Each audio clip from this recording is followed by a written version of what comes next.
السلام علیکم ورحمت الله وبرکاته. قدرمنو لیدونکو موږ نن لوګر ولایت محمد اغا ولسوالۍ ناظرانو کلي ته راغلي یو چې دلته یو جامع جماعت اوبه نه درلودې. موږ دوی ته یوه څاه وکیندله، شمسیانې مو ورته ولګولې او د اودسونو ځای مو ورته جوړ کړ. چا چې دغه صدقه موږ ته رالېږلي، الله دې اجرونه ورکړي، الله دې دغه صدقه دغه خیرات ورته قبول وګرځوي.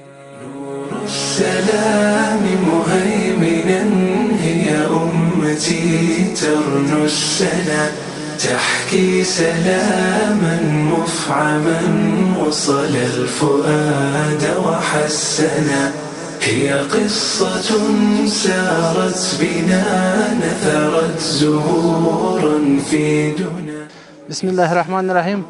موږ له نصیر خیریه بنسټ نه د دغه همکارانو نه، د دغه انجینر صاحبانو نه، د دغه پروژو په حصه کې چې موږ ته پلي کړي دي، د مسجدو د بعضې کوڅو څاګانې راته وهلي، مخکې هم ډېر کار راته کړی، خصوصا په دغه مسجد کې موږ ته سولار یې ولګولې، د ذخیره یې راته جوړه کړه، د اوداسونو جوینه جوړ کړه په ډېر اعلی سطحه، ډېر ښکلي، ډېر ښایسته او ډېر زیات مصرف پکې وکړو. دلته موږ ته ډېره ژوره څاه ووهله. د ډېر زیاته مننه موږ له دې بنسټ نه کوو، نصیر خیریه بنسټ نه، د دوی له ټولو همکارانو نه.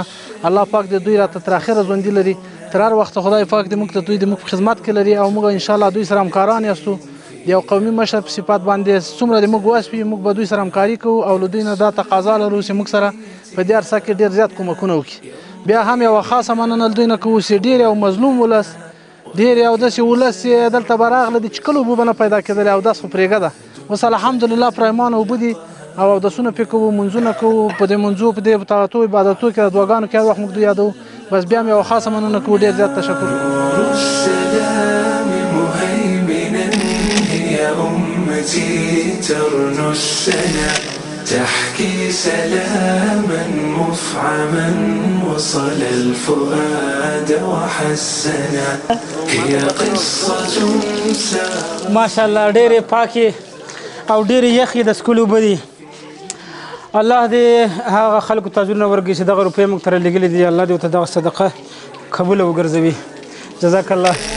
مهيمنا هي أمتي ترنو السنا تحكي سلاما مفعما وصل الفؤاد وحسنا هي قصة سارت بنا نثرت زهورا في دنا إسلامنا يسلو بنا نحو الجنان وقد دنا إسلامنا فخر لنا رسمت عليه قلوبنا.